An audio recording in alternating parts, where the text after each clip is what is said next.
Hi welcome back to my channel my name is Sucharita और आज हम एक बार फिर से कर रहे हैं वेब शो के बारे में बातें on a live stream because web show के रिव्यूज लिखना I find kind of tricky because there is just so much going on specially if you talking about a show like you and today we talk about you season 3 if you have not watched the show perhaps you want to stay away from this live stream because there is going to be a ton of spoilers.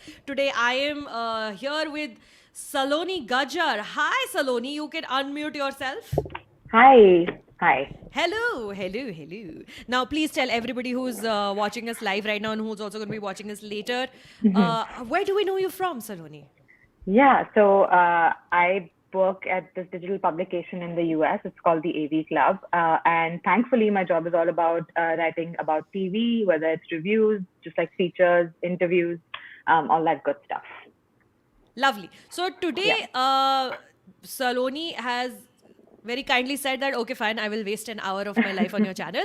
And because I saw Saloni tweeting about doing an interview with Shalita Grant, aka our Lord and Savior Sherry Conrad from season 3. And I was like, wait, let's talk about this. Let's talk about this a little bit more. So, Saloni, firstly, like thoughts on season 3. Do you think it's the best season so far?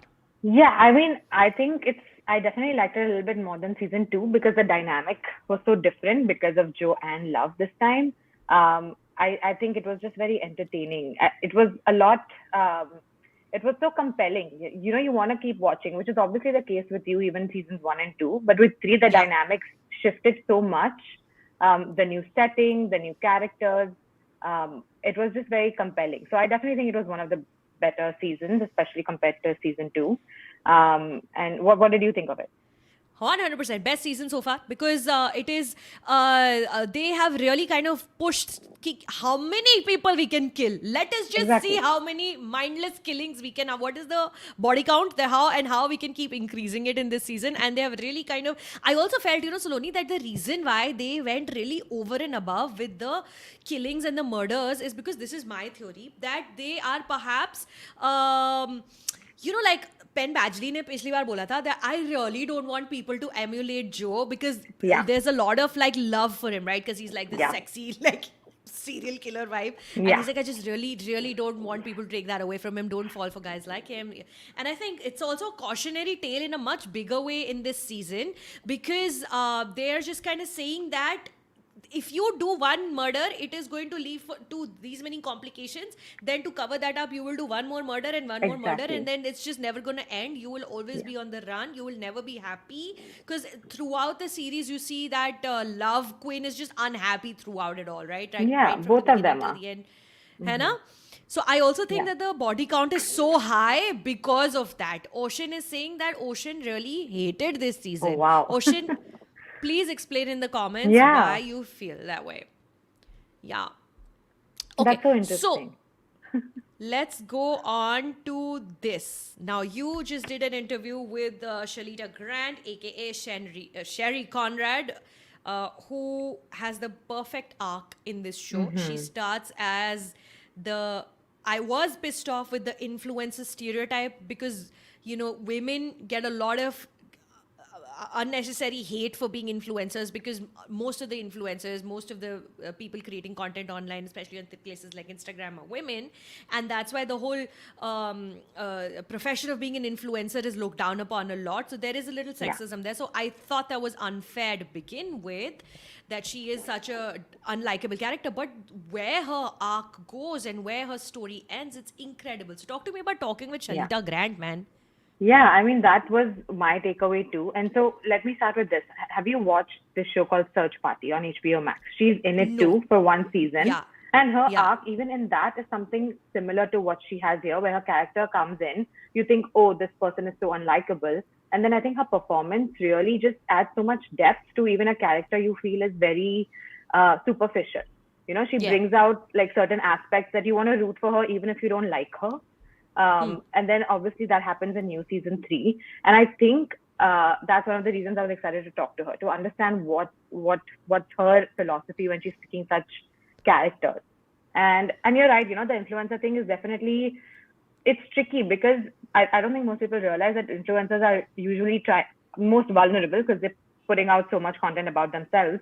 And even with Sherry, it's like in the end is when you find out it's all very calculated. It's because she's trying to, put herself out there, and it's very tricky to do that and also still be likable. But so Shalita had such good insights about her character, just in terms of how she wanted to play this role, how she wanted to dial up the, suspense, such that in episode 8, so episode 8 is the big one because that's when, they come to the house and they decide that, oh, let's try, all hooking up, and then things change.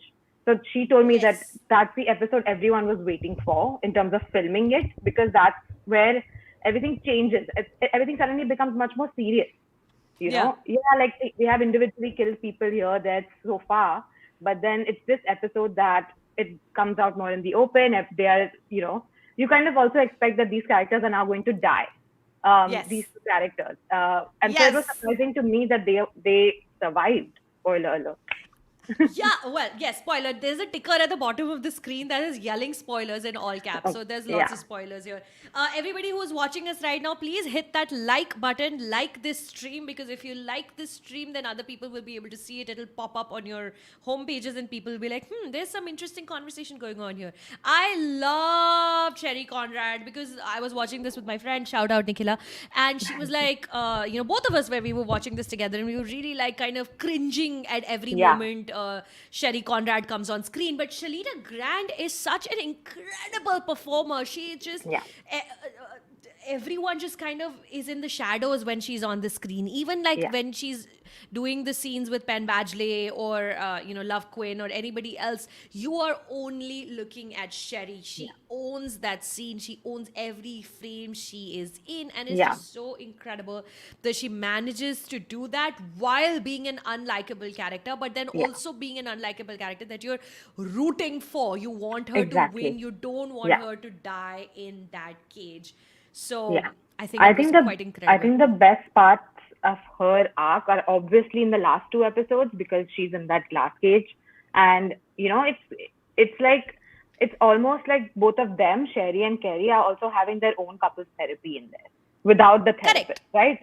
That's their whole marriage is bubbling up, all the issues are bubbling up, something that they've actively avoided with this facade so far. And then it's done like such a mirror to Joe and Love's relationship, because that one is clearly doomed to fail. Like, of course, it's going to end badly. But these two are like such a great mirror where you see them being trapped and still overcoming their own issues. Of course, their issues are not as perverse, but still. No, but that's the joke, right? Joe and Love have put the cage in the basement of the bakery to work on their relationship, because Love says that this is where things slow down and you get to think about things. And then Sherry and Carrie are the 2 people who actually perhaps did need to work on their relationship, and then inadvertently get locked in the cage, work on the relationship. The explosive relationship that they have, they kind of shoot each other in there, and then they make it out alive. I also really fucking loved that the cage was in the bakery basement, not in their home basement. So so as to say that they are trying to put their past behind them a little bit. So they are trying to make a bit of a distance between their current lives and their past lives, but they're not willing to let go entirely. So they have the cage, but it's in the basement of the bakery. It's it was inevitable, because that became the first crime scene of the season 2. That basement, it kind of just became the first crime scene because of how episode 1 ends. And so it kind of makes sense that this is now their like little place for, when things go wrong. They don't want it also in their house because of their son, probably, because of their initial attempts to be good people, or try to be good people. So I think that's also the reason why they don't bring it home until the later half. I also think it would be too dark if they had a murder basement in their home with the child in the home. I think it might be just like too dark for that. Ocean is saying in season 1, Joe was a civilian who murdered people and feared consequences. We saw struggles and didn't know what the series would go from there. Now it's kill, hide, and change cities. Correct. So I think that's why they double down on the killing, piling up the bodies. Absolutely. And the changing cities part is also kind of important, because it's such a smart way to show that no matter where Joe goes, it doesn't matter which city he's in, whether he's in a big city, whether he's in the suburbs, his trauma and his like weird projection of what women are saying and doing, it's very distorted, his worldview, no matter which part of the world he's in. And that kind of follows him around. So of course they're going to change cities to make that point clear that the problem is Joe, not anyone else. That's right. All right. So now my next question to you is, can we talk about Dylan Arnold? Hello. Can we talk absolutely. about Theo? What did you think of Theo, and why is Theo just such a perfect asshole? Yeah, honestly, I didn't know where this character was going. I thought, okay, this flirty little teen. Also, fun fact, Dylan Arnold is 1 year older than Victoria Pedretti, who plays That's Love right. Quinn, which was quite a revelation because I was Googling. I was like, this, of course, like no show really casts teens as teenagers or college students, but this was interesting for me to learn. But no, Dylan Arnold's character, I feel bad also because he's just so easy to manipulate. Yes. Theo is so easy to manipulate, and he kind of falls for love's charm.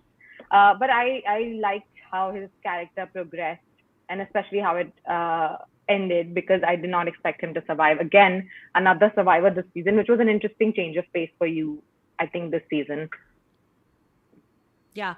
He's just so pretty also, man. Just such a pretty looking boy.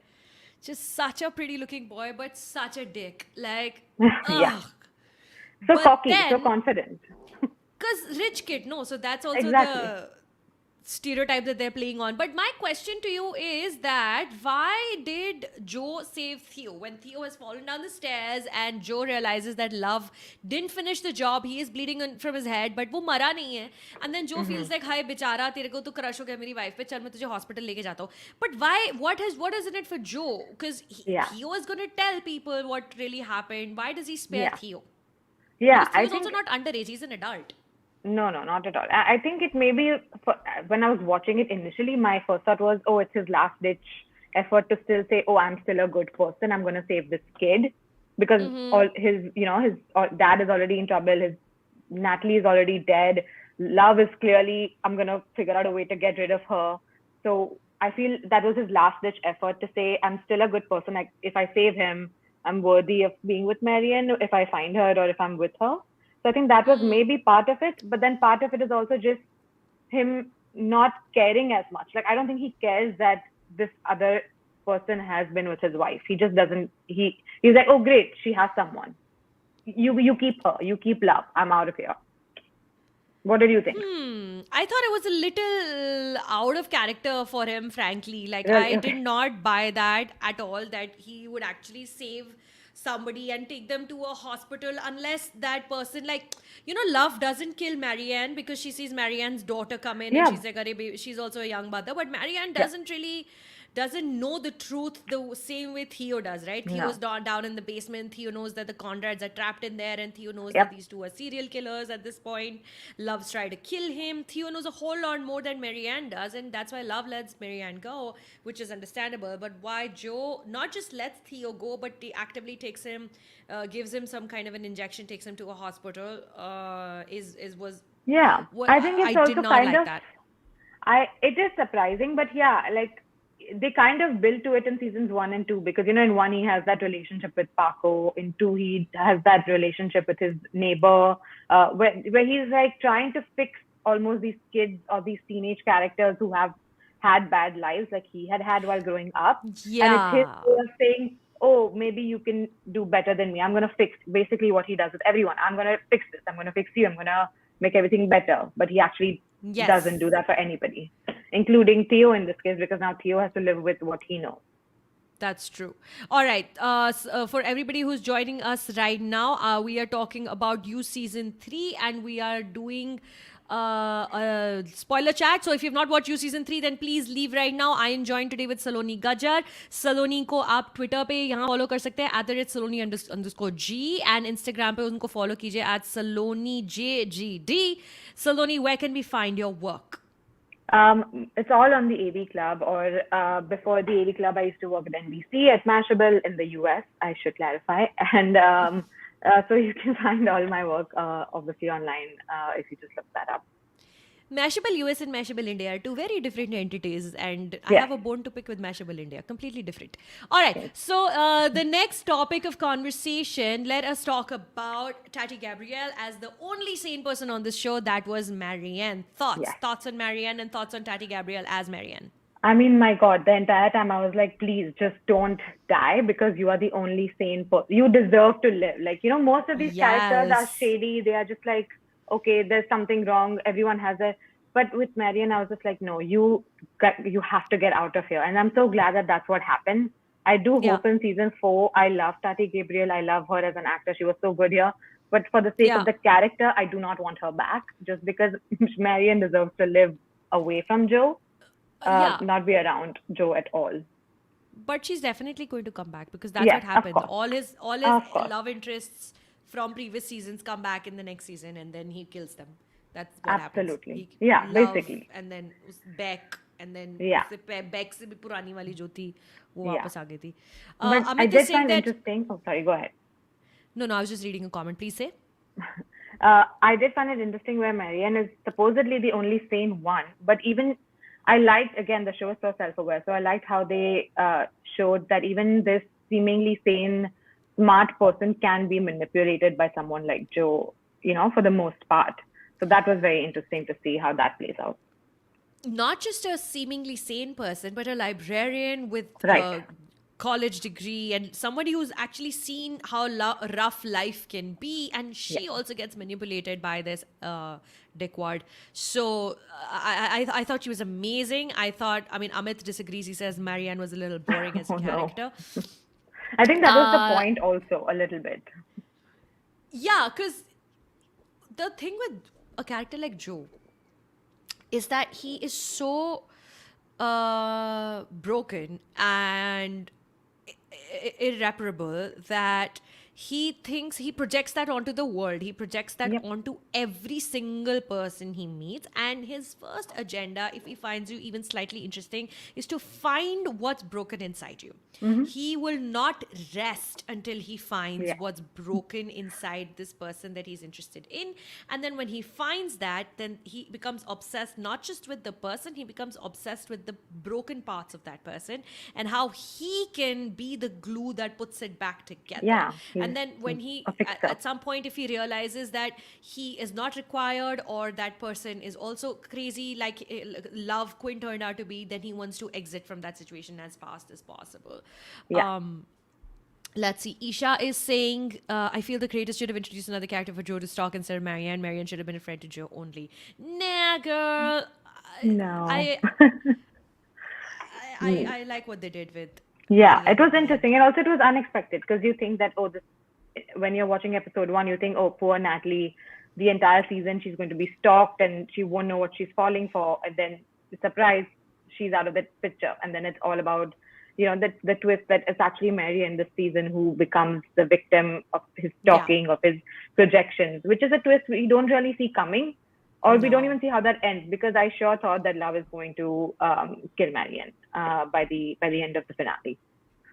Yeah, I really didn't think that what you may call it, the neighbor would die as quick as she Exactly. did. Yeah, absolutely. Same. I thought that's it, Like, because right that's away. the big cliffhanger for season 2 finale, where everyone is theorizing who is this neighbor, who's this new person Joe's gonna stalk. And then when the neighbor it's gonna comes play in, out. she's very interesting. She has a broken marriage that she's coming Right. from. We're like, all right, let's see how this is going to play out. Yeah, And she no, also that's it. strikes that friendship with Love in the beginning in Yeah. episode 1. And so I thought that could be that. I assumed initially that was going to be the dynamic where these two have become friends, but then Joe is also obsessing over this new friend that Love has made. But I really think that that's one of the reasons that season 3 does as well as it does, because they set the tone right in first season that Love Exactly. Quinn is way more batshit insane than you realize, and she is going to start murdering people. And Joe is going to just be picking up bodies in a week, and Yeah. that's what continues to happen through the end of the till the end of the season, until the climactic moment, which we will come to also in a bit. I'm just going to take some chats now. Everybody who's watching, जो भी chat में इस वक्त है, please like कर दो ना, इस stream को like करोगे तो ऐसा सबको दिखाई देगा, and then मेरे channel पे थोड़े subscriber बढ़ जाएंगे. Please like करिए stream को if you're watching this right now. Ocean is agreeing with you. Leave poor Marienne alone. Prathamesh is saying, wow, I've been reading Saloni's pieces on AV Club for quite some time. Great to see her here. Whoa. Hi, that's so interesting, and I have never felt that no stranger has ever told me that they've read any of my work. So this is very interesting. I read your work. Yes, I read your perfect. work all the I time. appreciate it. All the time. Okay, so there you go, Prathamesh. That's a little treat for you. Isha says, watching the show made me wonder, are American families comfortably unstable, or are Indian families uncomfortably stable? We are all uncomfortable. We are all unstable. Yep, whichever part of the absolutely. world that we're in. Yeah. This is not dictated by country borders. Ocean again, when Joe manipulates someone, he believes in his lies, he believes in everything he says, and he wants to fix his life. Yes, because he's a psychopath. Parusha, Exactly. also how she's the voice of reason when love tells her about Joe and she doesn't decide to defend Joe. She's self-aware and then she lets him convince her. Who, Marianne, are we talking about here? Because she's Yeah, the I voice think of so. reason. Yeah, I I kind of love- liked that in the finale too, though. She was the voice of reason for love, because when love is telling her, she's like, if you have that little voice in you that's telling you to run, just run. Of course, Marienne is speaking from past experience with her ex. Yeah. But I liked that she didn't immediately say, you're wrong about Joe, I know him. She believes Yeah. love when she says, Joe is a psychopath. Correct. Aditya पूछ रहे हैं कि जो का जो step brother है उसका future कोई होगा स्टोरी में. मुझे तो लगता है जरूर होएगा. I have a very Definitely. Strong feeling that in season 4 we are going to see his mother and step brother come back. Absolutely. It's going to happen. That's the only reason to include that scene Yeah. when they did. It's because that's where season 4 will. It's going to happen. Definitely go. It's going to happen. Chalo. So then let's then talk about the next topic, and we'll come to season 4 also. Ye ho gaya. All right. So which ones did you think were the most unnecessary deaths on the show? I don't know. I mean, I feel the 4th episode and how it ends with Joe whacking another neighbor because he's an anti-vaxxer. That was such it happened at such an interesting time in the world. I mean, I'm assuming that's also why they added it. Yeah, on purpose. Definitely. It's such, again, just another good way to comment on real world issues by this show. But I feel like that one, I don't know if it was unnecessary. It just seemed a little bit like too easy. It just fits. It provided that solution that they needed to wrap up the Natalie story so they can move on to Marienne. So I felt like that was the one I felt. I bought it. I bought that love is impulsive and she's going to do this. Of course, she's going to do this. But it also felt like, it's such a neat way to tie up everything. You just killed this guy and now he can easily be framed for killing Natalie. So anybody who's in the comments right now, who's in the chat right now, chat में अगर कोई हमें बताना चाहता है कि सबसे unnecessary death किसकी लगी आपको, तो please बताओ. Lost Mixtape is saying Gil felt kind of off, like it was planted. Seemed too convenient. Maybe it was a little unnecessary, but I really, really, really like that the show made such a strong comment about vaccines and the importance of vaccines, even though it's serial killers who are saying it's we should get vaccinated. But we should get vaccinated because, vaccines work. One more grouse I had with the show on the topic was that in the first episode, they mentioned COVID, right? In the voiceover, Joe says that we live in a COVID world, but yahan pe COVID doesn't exist in, whatever that neighborhood was called. Madre Linda, COVID doesn't exist because here everybody's too rich and too pretty. But the rest of the show makes no reference at all, even once, that there is a pandemic in the world. So it almost feels like it was added in voiceover later just to acknowledge that this is a contemporary show, and because you don't see a single mask. Like nobody is wearing a mask at any point in time in public, in parking lots. There's no masks in the house. There is just no hand sanitizers. Just nothing, right? There's no conversation of them living through a pandemic. So I thought that was a little like, karna hai to theek se karo na, pura karo. Yeah, I think it's also like they're in this little bubble, and if it hasn't affected them, it's just another way of showing we're in this bubble. It doesn't affect me. I don't want to acknowledge it. Or then maybe they're just set in a world where everyone is there's no COVID anymore and it's fine, or the situation is better now. But I feel like the first one is probably where it was going, because it's just a bubble. This doesn't affect them. They don't care about it. They're just like this rich community that's trying not to they don't want to wear masks with their like fancy outfits. They're just like done with it. Correct. So now chat में और लोग आके बता दो मुझे और किस किस की डेथ लगी. सबको अननेसेसरी की इसकी जरूरत नहीं थी. Aastha is also saying Gill. Isha saying I don't think Gill's death was unnecessary. अच्छा, she is disagreeing. She so that shows how impulsive Quinn was. Correct. I agree. Absolutely. I think again, like that is tone setting. Yeah, it's a good way of showing again after Natalie that she doesn't think things through at all. She's just like, it's something is triggered inside her to the most extreme level, and she just straight up goes to kill. Correct. तो उसको ये tone setting के लिए बहुत सही था कि गिल को उन्होंने मार दिया और फिर एकदम से प्लान आ गया कि इनका अफेयर करा दो. Avantika says, yes, you could have just filed a complaint. Even Ocean Isha, even I bought Gil's death. It felt more natural than the bored neighbor. And if the police could notice Joe in the parking lot, how did the rest of their activities fly under the radar? Good point. Which scene? When did the police notice him in the parking lot? When they're investigating Natalie and they see both of them are in the parking lot outside the grocery store. In the beginning, I think it's in like episode 2 or 3 is when she brings the box they of find condoms that to him. Yeah, exactly. I think they had that on tape, but that's interesting. But I also think that's just a way to one of the things I feel like about you is you're always wondering, right? How is he getting away with this? How is no one catching him when there are bodies dropping around him no matter where he goes? Another reason why changing cities is so important. But also he's like this good-looking, disarming white man. You're not going to immediately think this guy did it. You're just not going to think that. You're not going to investigate him, unfortunately, Correct. because of that bias, no matter where or what you're doing. थोड़ा सा उसमें भी जाता है show a little bit. It touches upon that a little bit when it says when white women get lost, then there's a manhunt for them. But then, when women of color and other people get lost, then nobody's looking for them. It's only people are doing hunts for white women. So the show does touch upon that a little bit, which is a pretty trending topic right now in the world.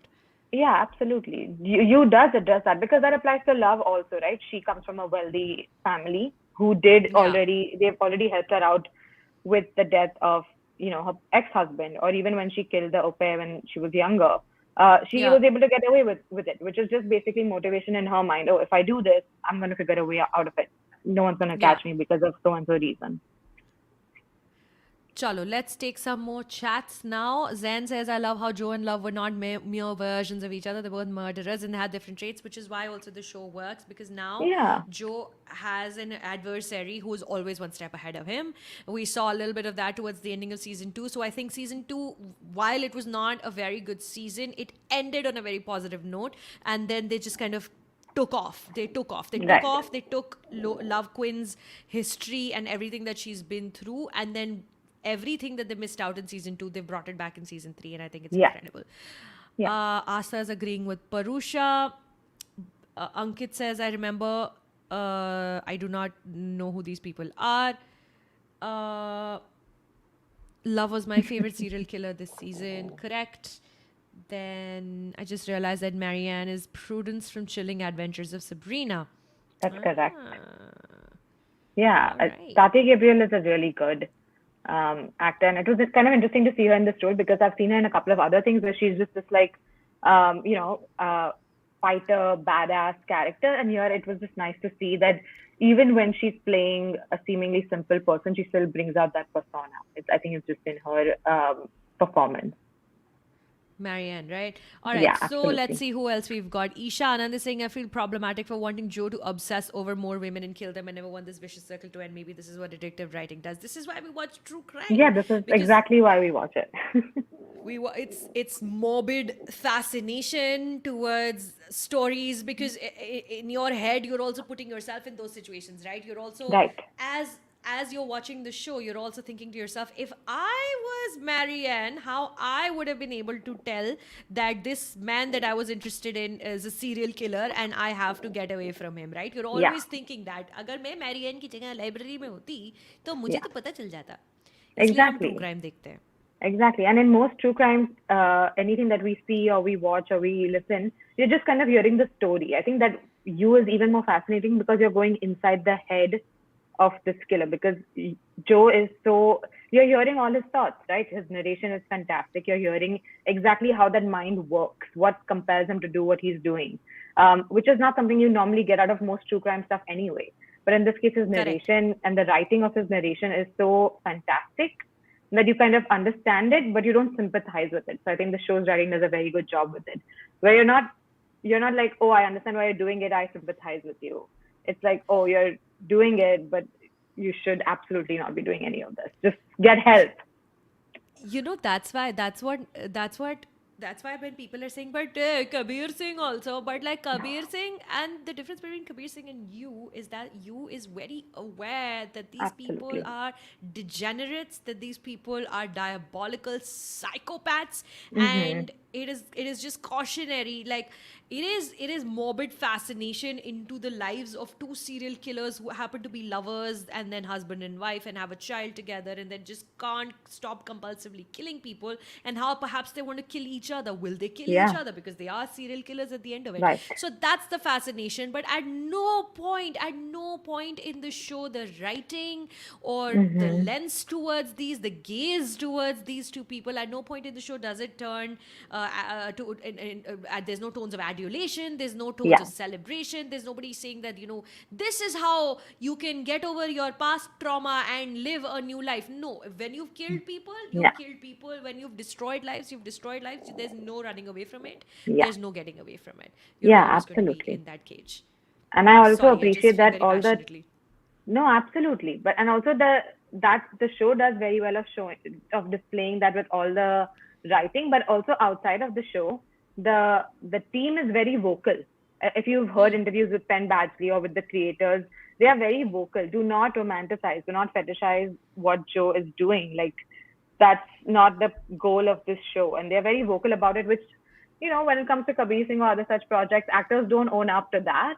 But I Yes. appreciate how this team is very vocal about what the intention is. It's not saying anything besides this is wrong. Yes. Kabir Singh is the manifestation of everything that's wrong with Mm-hmm. contemporary masculinity. Love mixtape, Lost mixtape, Love's murders being covered up makes sense because money can bury pretty much everything. But Joe getting away just doesn't sit right with me. I guess that's just me. Yeah, they're setting up for the next season, which I think could be the last season because I think if they I would stretch it hope beyond so. season 4, then it might be a bit much. Yeah, Season 4 makes absolutely. sense, है Yeah. ना? Yeah, I think so because stretching it will make it already. Most people are at the point where how is he getting away with it? And again, I think they can only stretch the oh, no one looks at this handsome white person as the culprit for so long. It's not Yeah. like shows haven't done it, like Dexter, How to Get Away with Murder. They were all kind of about how you can get away with murder. But I think that going past season 4 would make it just unrealistic. No matter which, because you can't keep changing cities realistically every season. That also will make it a tad unbelievable. Who do you think is going to die next season? Oof. I mean, I would hope that if it's the last one, maybe Joe. I don't know if it's the last one. If it's the Because I last think one, he that's was going to the die. appropriate, yeah, that might be the appropriate ending. Although ideally, if he's actually in prison dealing with the crimes that he's committed, that would be interesting. But is the show you going to give us that? I don't know. Maybe we'll find out that he's grown old in prison and he's like 70 years old and then he gets out and then he's looking for, His I don't son. know. Right, like because that was Yeah. such an interesting twist. The everything with the son was. I really liked how they handled it because obviously these two people should not be raising this child at all, like not Yeah. even close.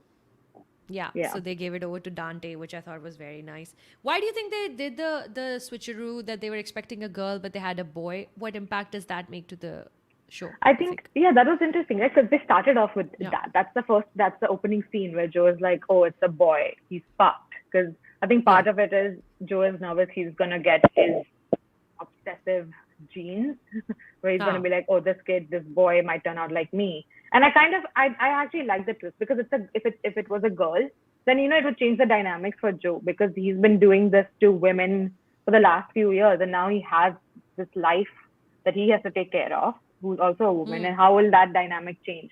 So I think they didn't want to complicate all that, and so they just made it a son and just made it like, oh, this dude is now gonna get my genes. How can I be better? How can I be a better man so that he doesn't turn out like me? But I think very quickly they realized that that's not. He can't change who he is, even for his own son. So you think that they gave him a son because having a daughter might have perhaps, maybe, we don't know, but it could have made him a better person? I don't know if it would have made him a better person, but it definitely would have made it more complicated for him to deal with, where he's just like, I have been obsessing over women my whole life pretty much, because even in the flashbacks, you see the whole thing with his teacher. Him having someone at home who is not love, who's a person who hasn't been tainted just yet, but might be. And how can he protect her from men like him? How is that going to work? I think that would have presented interesting challenges for the show. But I also think that would have been a lot to add into a season where there was already so much going on. That's right. I also want to briefly talk about the therapy. I've been seeing a lot of shows recently that are talking about therapy and how important therapy is, whether it works for Joe and Love, we don't know, but like, they're doing therapy in such a big way. Ted Lasso season 2 was all about doing therapy and the importance of talking to a therapist. And what was the other show that I saw recently where Maid talks about it also quite in a great way? एक और show मैं देख रही थी यार जिसमें therapy scenes थे बहुत Sex Education season 3. Brilliant. Yeah. The teenagers start to go into therapy, which I thought was quite fantastic. What do you think? Yeah, absolutely. I kind of like how there's another show that came out this year. It's called In Treatment, which is also all about therapy, because the central character is a therapist. So it's nice to see these variations, right, of shows just promoting therapy in their own ways. And with Love and Joy, it was interesting because obviously they need therapy. It's not they don't necessarily need couples therapy as much as they probably need to work on themselves, I guess. Yes. But it was interesting to see that, especially because they had such cheeky conversations with the therapist. Tells them you're a lot of things, but you're not, murderers, which they obviously are. My favorite meme with regards to the therapy, because obviously, like, the show is so popular that there's memes on every single scene, but this is my favorite meme. You're many things, but you're not murderers. It was such a perfect acknowledgement of exactly what they can get away with, that even the therapist is obviously and easily fooled by it. Everyone is fooled by it. Yeah. Great scenes with Niecy Nash as the therapist. That's true. Sucharita says, I love the fact how the characters in the show have layered traits, which basically peeps into the society as well. You is never delusional, even though it's a very fictional world. Astha still feeling bad for Theo. You kind of knew he was going to get affected by this, right? He was getting so entangled with Love. And then especially once he discovers what his father is doing with the spying, once he figures out the camera where he sees himself, that Joe is pulling Natalie's body or some body away from the bakery, you kind of know this is what's happening, because his first instinct is to go to Love. So it's very like, you kind of knew it was coming. That's right. Isha has a question, Saloni. Do you want to take this question from Isha? Oh, what did you think of the jungle trip? It was interesting. I also thought that, I did feel a little bit shooed in. Was it necessary? Again, I'm not sure. But it was just a way for Joe to, I don't know, I feel like just a good, interesting confrontation of toxic. All of those men were also, bizarre, out there, toxic in their own way. And it was interesting to put Joe with them. I think it was interesting to see how Joe interacts with them, especially once you find out, what they're doing is bizarre, but it's also a way for Joe to confront his emotions, because they want him to let it out, which he does by the end. But it was interesting. It felt a little shoot in, but I think they just needed to put Joe with other men to almost have that overview of what it's like to see him with these, because you've never really seen him bond. Does he have male friends? Does he have, you don't see that at all. He doesn't have that. So I think this is one of the first times we actually see how he interacts with these other guys who he clearly despises, as you hear in the voiceovers. He doesn't like them. He doesn't like what they're doing. But by the end, he's let out all these emotions. He's kind of fallen for that gimmick. Oh, let's be wild and adventurous. It's just a ridiculous gimmick, but he's fallen for it. It's worked out for him. I also thought that's when Carrie would die because he pushes him down. Correct. That's foreshadowing. When Carrie says, I can't be killed. It's foreshadowing. He really can't be killed. He gets locked up in the cage. He gets shot. He gets thrown off a cliff. He really can't be killed. Yeah. And he comes out alive at the end. I thought that the whole sequence was fun. And it just contributed towards really the growing tension in the environment of expressing how uncomfortable Joe is, how unhappy he is. It was one of the things that added towards his finale kind of anger that I have to get out of here in whichever way possible. Also, it was funny because all of them were pretending to be animals, not knowing who the true animal, not knowing who the true animal in the group is. Yeah, right? They think Joe is just this. That's what was so interesting, where it's such an interesting setting because they kind of want Joe to express himself, not knowing that Joe expresses himself in the worst possible ways. They kind of want him to let out his tension, his emotion, and that's why they do this whole, like, we're animals, let's be adventurous, let's be wild. But, like, Joe is wild in the real world out there, not just in this jungle. जानवर बनोगे, आओ मैं दिखाता हूँ तुमको how to become जानवर. पता ही नहीं है तुम्हें तो जानवर actually होता कैसा है अंदर से. Amit, okay, let us talk about Matthew. I was a little surprised how Scott Speedman's character ended up having an underwhelming arc this season. I thought they gave him more stuff to do besides acting sullen all the time.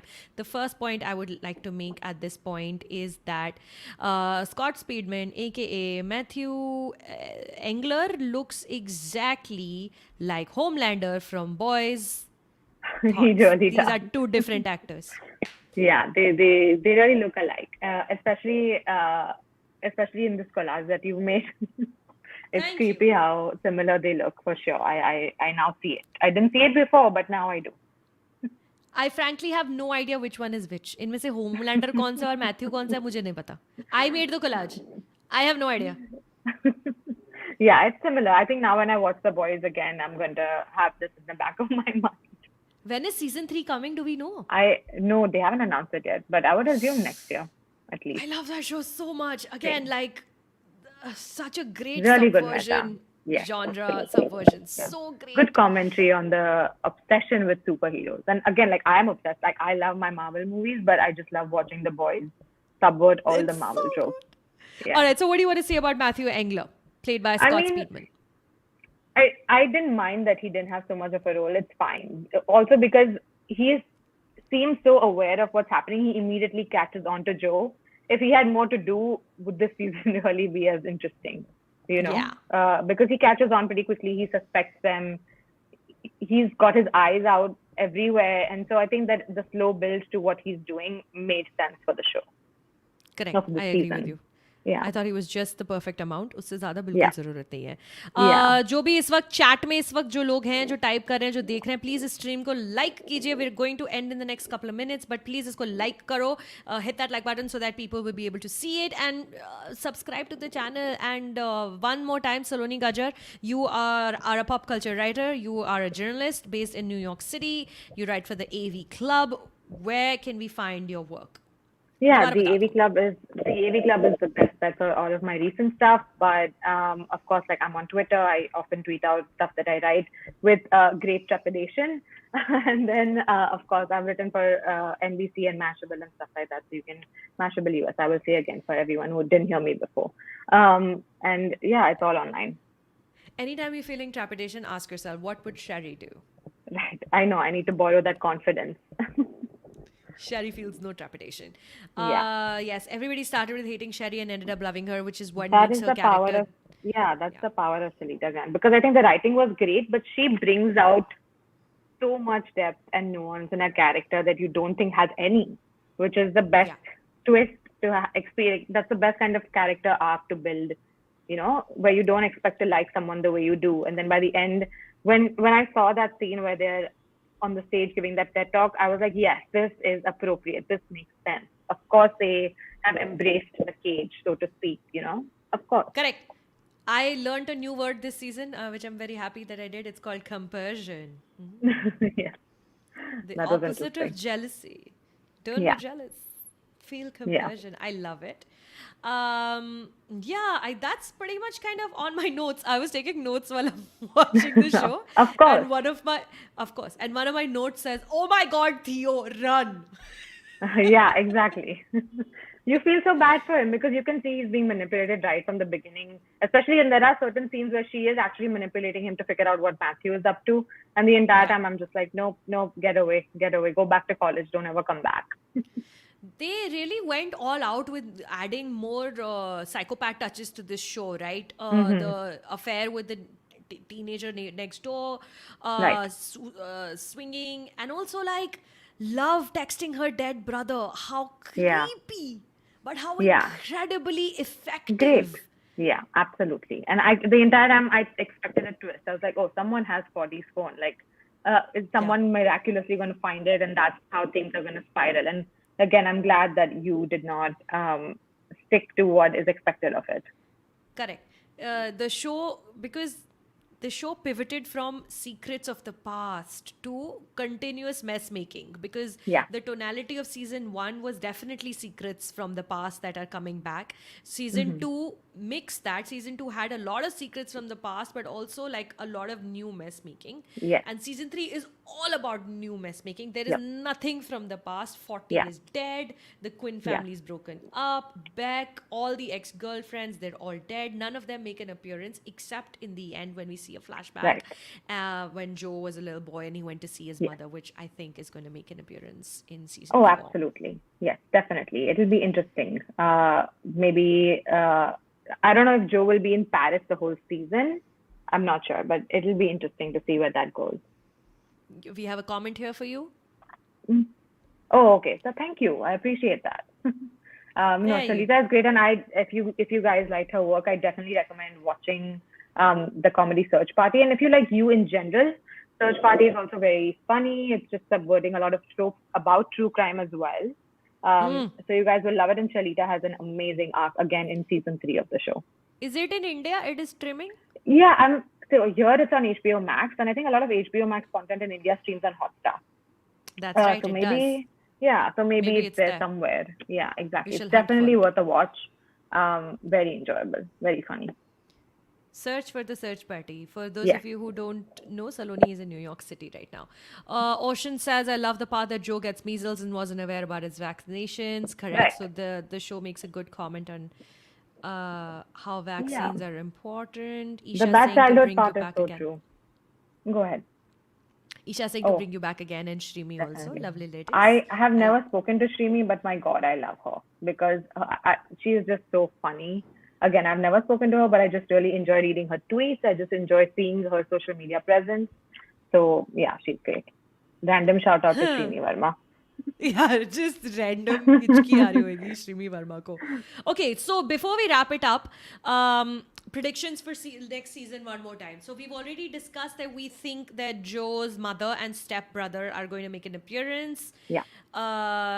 Maybe Joe will die. Maybe he will go to prison. I don't know. Do you think Marienne is going to die in next season? I again, like I already said, like I don't, for the sake of the character, I don't want her back, but for the sake of the actor, yeah, like I definitely want to see Tati. I don't think she'll die because I think, you know how if you watch horror movies or if you watch slasher movies, there's always that like little final girl trope where one person survives, that one woman Yes. survives the bad person. Now in season 2, you think that might be love.